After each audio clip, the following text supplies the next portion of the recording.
You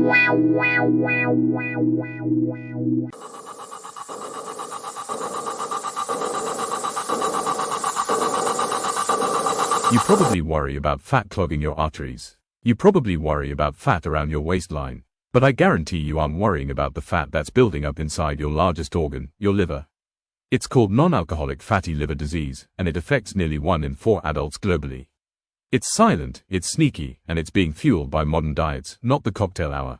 If you feel tired, if you carry extra weight, or if you have any degree of insulin resistance, this silent killer is likely at work. And if you don't stop it, it can lead to cirrhosis and liver failure. Today, we're diving into the 3 simple steps you can take to reverse it. But first, let's understand why this is happening. What is fatty liver, actually?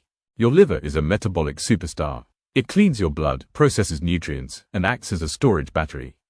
When you eat too many calories, especially too much refined sugar and refined carbohydrates, your body's metabolic pathways get overloaded.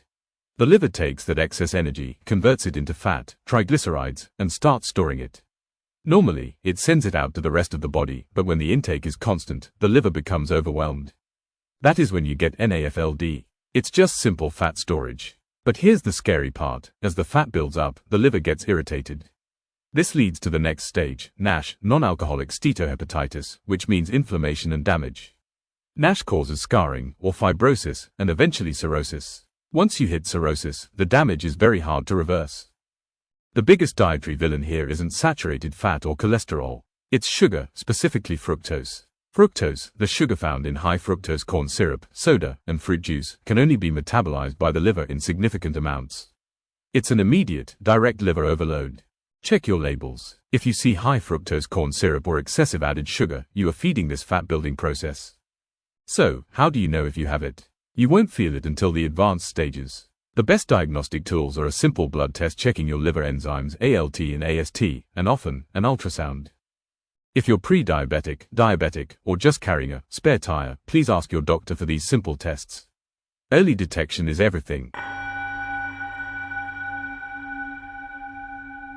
The good news: the liver is incredibly regenerative. You can reverse early-stage NAFLD. It doesn't require complex drugs, it requires commitment. Here is the 3-step plan.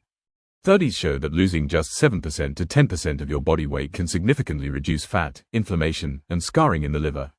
It's the single most impactful action. Immediately cut out all sugary drinks, fruit juices, and minimize processed foods.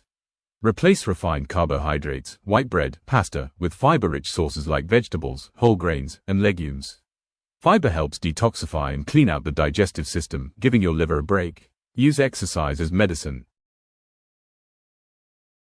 Aerobic exercise and resistance training both help increase insulin sensitivity. The less insulin resistant you are, the less fat your liver has to process and store.